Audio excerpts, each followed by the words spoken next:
Welcome back, my friends. This is the Predictive Playbook PGA Tour edition. I'm your host, John Ryan, and I'm here with PGA professional and PGA professional sports betting expert, Nick Borrman, who's coming off a 5-0 week at the Open Championship. Congratulations, Nick, and welcome to this week's show. Thank you, John. Yeah, I had a great week with tournament matchups last week, and of course found the winner with Morikawa as well. So happy to report that. Hopefully we can carry that momentum over into this week, which is a much different field. But again, back to the grind on the PGA Tour. Yeah, you got it. My Draftkings lineups, almost regretfully, I didn't get all 6 in any one of my 7 lineups through. But the ones that I had 5 of 6, I wish I would have had the 6th one, because it was it would have been one of those Sunday afternoons where I wouldn't have opened up my DraftKings app because I'd be afraid I was going to jinx it again. But still, it was quite the event. And, I feel for Oosthuizen. He was kind of, I wanted him to finally, get through and do it. But unfortunately, it didn't work out for him. He didn't fall apart. He had a bad start in that final round. And, I truly can't even comprehend the pressure. And I don't know if it is pressure for these guys at this level, but it's a major, and it's got to be something that they feel. And I don't know how they even sleep the night before when you're sitting on the lead of a major championship. Yeah, it's got to be difficult. And hell yeah, they feel pressure, especially Oosthuizen now with, the more this happens, the more pressure he feels, because that's all the talk is. Oh, another major, Louis chokes. Whether he did or didn't doesn't really matter. That's what they're going to say. So, he had it. But listen, at the end, Morikawa won the event. He made every putt he needed to. He went on a, bogey-free run of, I forget now the number of holes, but 20-some-odd holes. I mean, he won that title fair and square. It wasn't that Louis blew it. He could have played better on Sunday, sure, but it was going to be tough to beat Morikawa on Sunday. Yeah, what's crazy with Morikawa is that's the first time he's ever played links golf, from what I read, and he played the Scottish Open the week before, and he actually attributed that experience to putting him on the leaderboard. Yep. Yeah. So learn a lot of shots in those events. So he's like, if I didn't do that, I probably wouldn't be here this week. So yeah. Impressive.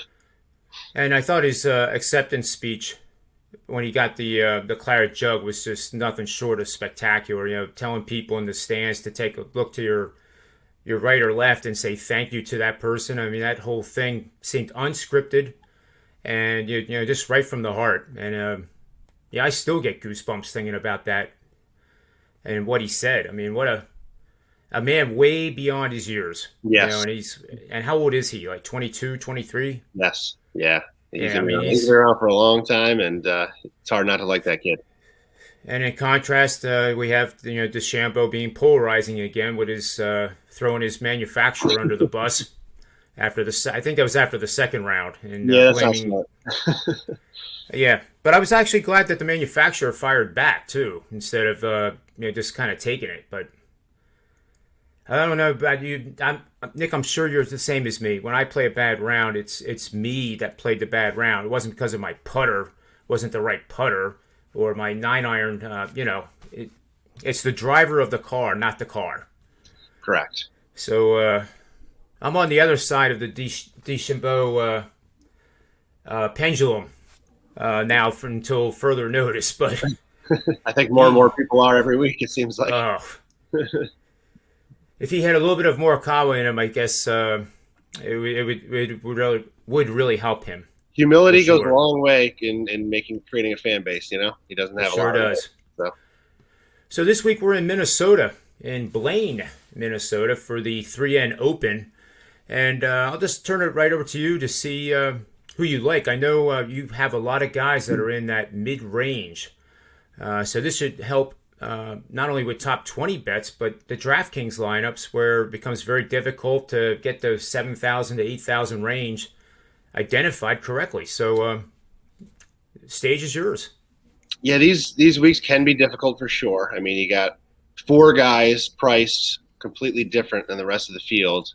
under 20-1, and then it quickly falls to pretty much everybody else there's a couple guys in the 30 range, but quickly everybody's in the 50 to 60-1 range, and there's a lot of them in that pool. So it's nice in the fact that you can definitely get a longer shot winner here. It's probably more likely that's going to happen than one of the top 4 guys is going to win, but it's harder because the pool's a lot smaller as far as talent separation. So you got a lot of guys in the same pool. It's hard to throw a dart and pick that right guy. So I'll start with, I'm not playing any of the top 4 guys personally, but I at least wanted to address them and let the listeners hear, if I was going to, who I might be looking at this week. And of those 4 up at the top, I would go with Patrick Reed. He's at 20-1 right now.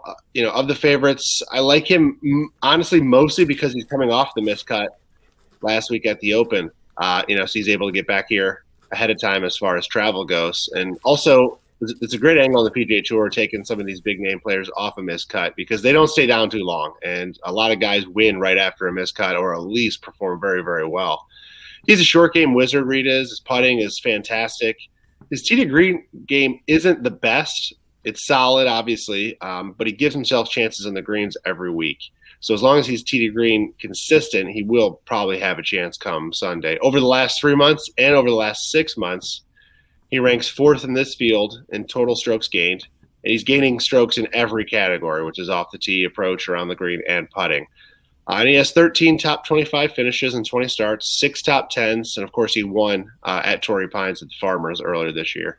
He ranks 26th in birdie average, which is important because the guy that's going to win here probably going to be around that 20 under par mark. You're going to have to make a lot of birdies.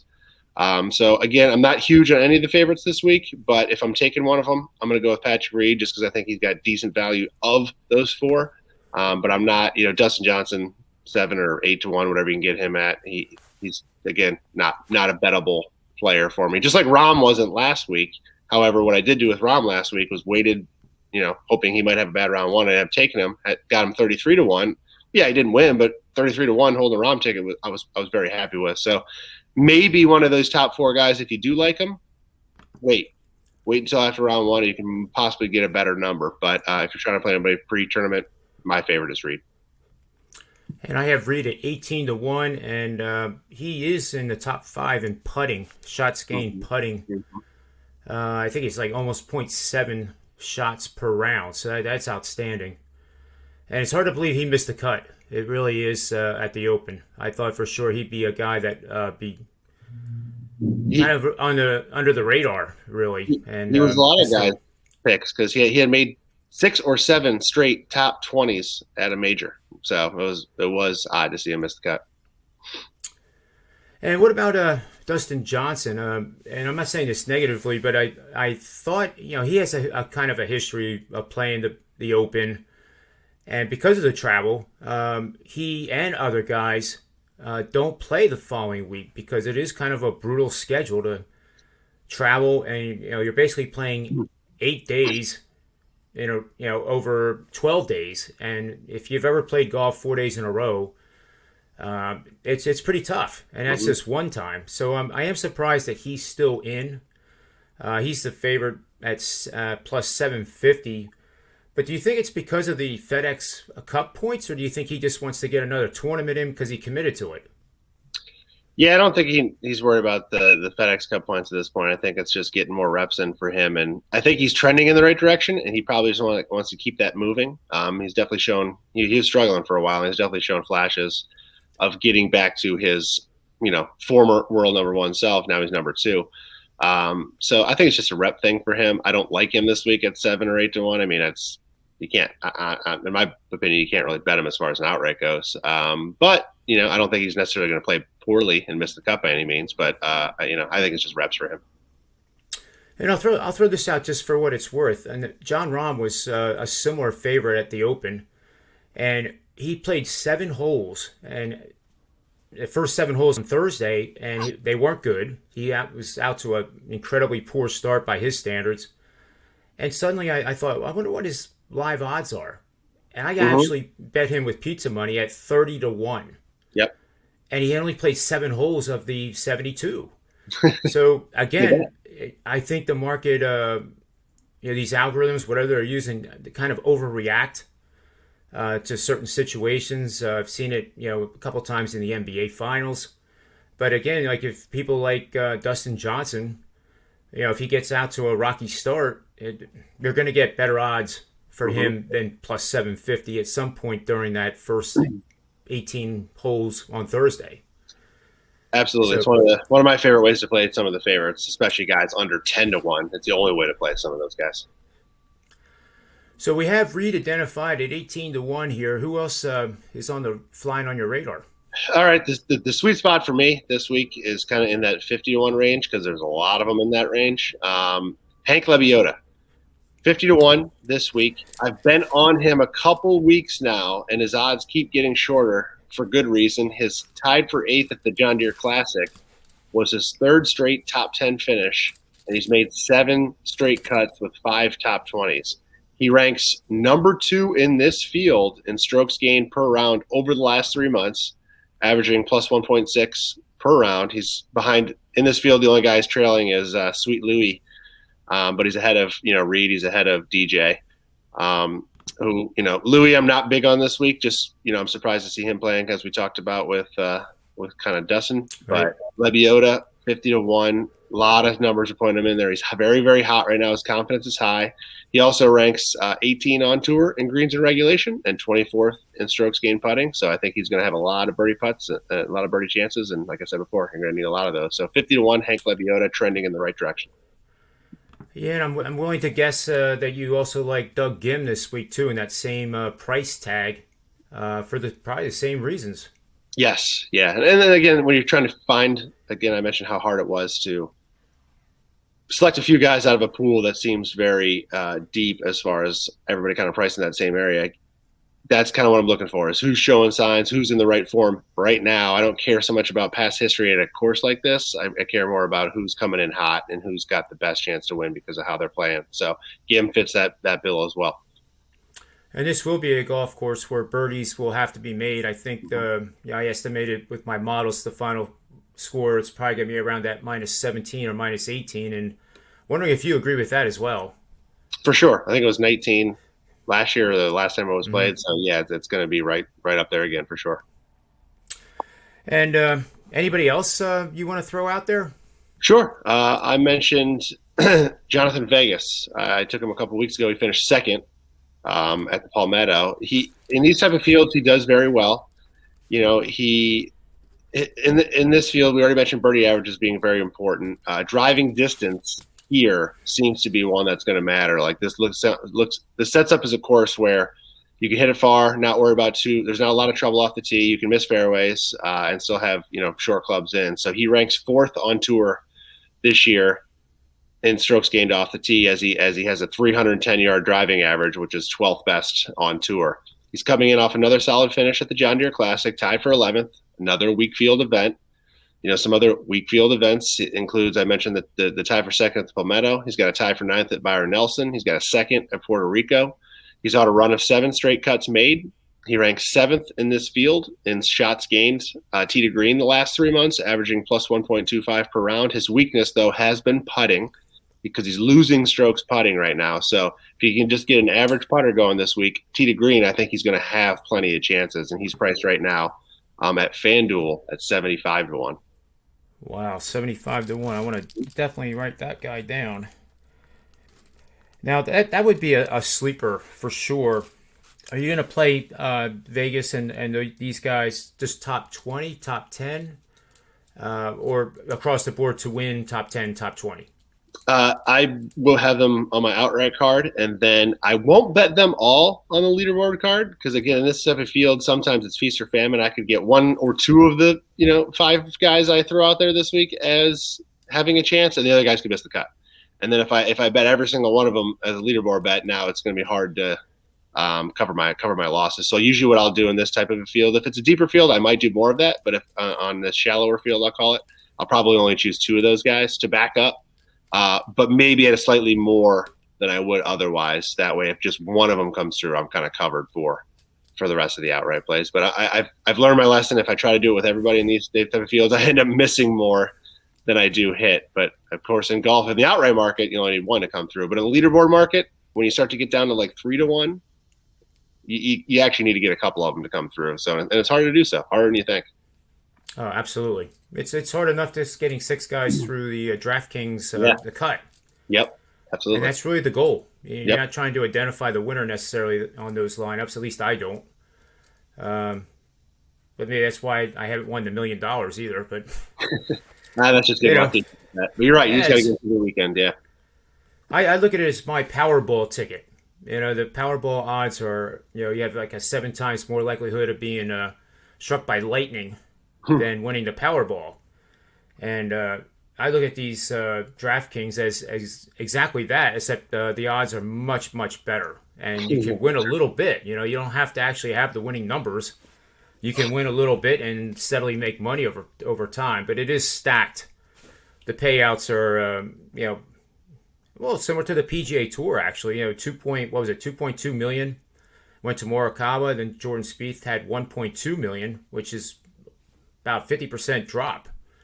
And it's more in DraftKings. You get I think it was a little bit over $1 million the winner got. Second place is $100,000.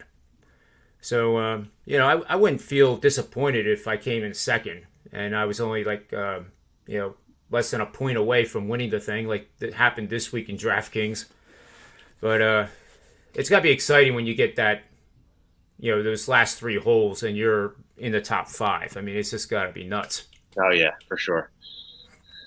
Any matchups since you went 5-0 last week, and you now are a perfect 8-0 on this show.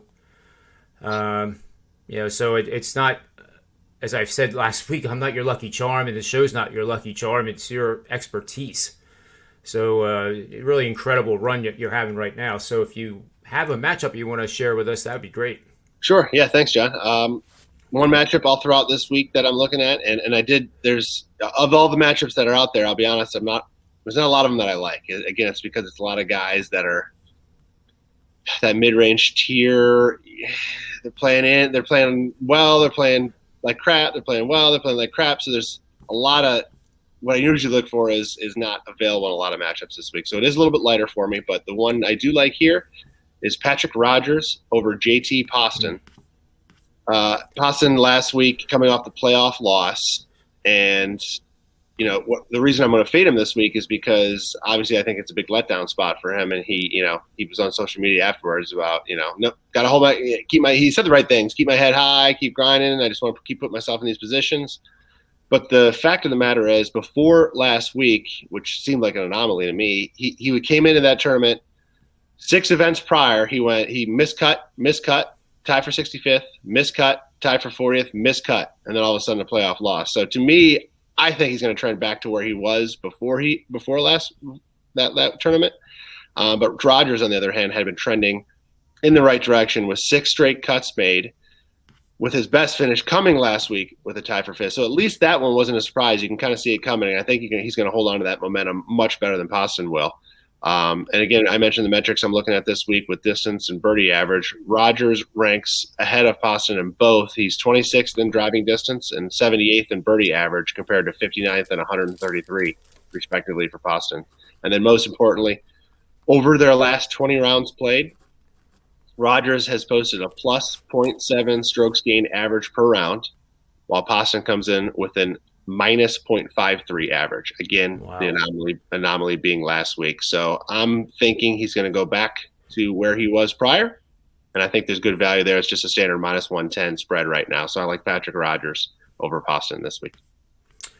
That's excellent stuff, Nick. And I have one question for you, if you don't mind me putting you on the spot here. Ricky Fowler is coming up pretty strong on my models to include in a DraftKings lineup. And I learned over the weekend that he's been changing his swing with David Ledbetter, who's been one of the world-renowned teachers of all time. He was connected with Nick Faldo back in his heyday, and that's pretty much what made him very famous, and of course teamed up with Tiger Woods in the beginning of his career. So knowing that now, it seems like the the work they're doing is starting to pay off a little bit. Do you think he's on an upward trend and worthy to be in a lineup? He has been over the last couple starts, finally showing that sign of life. So I think he's trending in the right direction. He's priced, I think, around 45 to 50 to 1. Yep. So I don't hate him. I think there are possibly better options at longer odds, just because I don't think he's that much better than a guy like I don't know that I mentioned before, or even you get guys like Kyle Stanley, Joel Dahman in the 75 or 80 to 1 range, and I don't see him much better right now than that. However, when you get a bigger name player like Ricky Fowler who struggled and then starting to come back, I kind of, I'm not going to put him on the Spieth level yet, but Spieth had went through the same thing. And then if you miss that chance where he finally, where he's all of a sudden right there, I mean, he did have a top 10 at, what was the last major, the U.S. Open. No, not the U.S. Open. He didn't make it there. The PGA. Yeah, PGA. So he was close, but if you miss the opportunity where he gets in the top 5 again here this week, that 45 or 50 to 1 price is going to be gone for quite a while on him. So it's tempting to take him, and I don't hate taking him this week. Personally, I'm not going to, but I think he's okay to play for sure. Well, one of the guys you mentioned last week, Stuart Sink, I think I actually now, in talking this out here, I think I would pick him over Fowler, and he's actually at steeper odds too. He's 65 to 1. Yep, is what I'm seeing right now, and plus 500 to make top 10. Yeah, and Sink last week was exciting on Thursday. He was right up there, and then he had a really bad Friday and ended up missing the cut.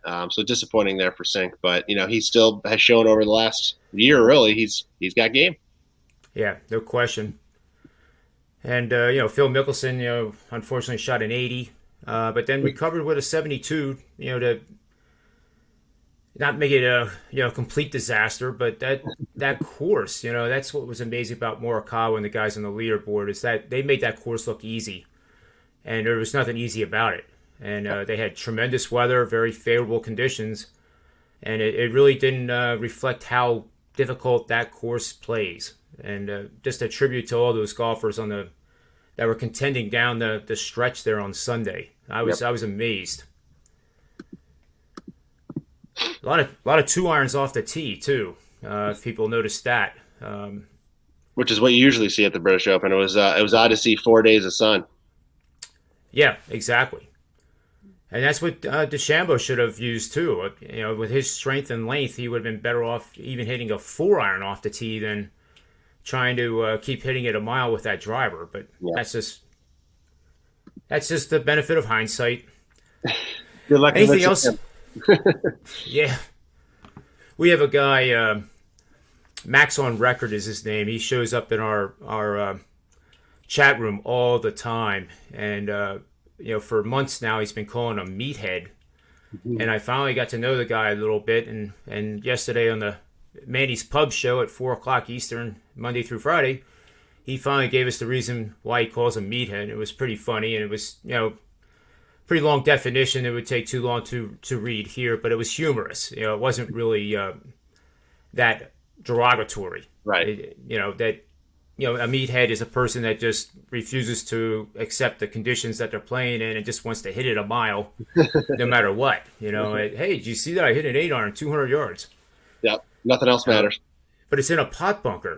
That doesn't matter. I hit it 200 yards. But. Anything else you want to share with us? And by all means, promote your package this week too. I know you were the $2 man last week, and I'm sure that was a lot of people took advantage of that. So tell us where we can get you and what you have going. Yeah, of course. At my page at WagerTalk.com, I have my 3M Open tournament pack available. This week is lighter, so it's just $19. I do have 6 outright plays, a leaderboard play, and 2 matchups right now. I'll probably add, and during the week, I may look to, if I'm not sitting in a good position for an outright, I like to look after round 1 or round 2 at strokes gain data and see who's playing well and see who's got a decent chance to pull through for 4 days. So I'll look to add as we go through the week. But anyway, that's at WagerTalk.com on my page. $19 is all for this week. 4 days of action, of course, Thursday through Sunday. So that's where you can find me and check out this week's event. Hopefully, with Morikawa last week, and I had Harris English at the Travelers, 2 outrights in the last 4 events. So hopefully we can get 3 out of 5 this week. I'm sure you will. I have all the faith in the world. And eight shows in a row, guys, and 8 cards. More importantly, that he released are winners. And there's no reason in the world why you can't trust his research.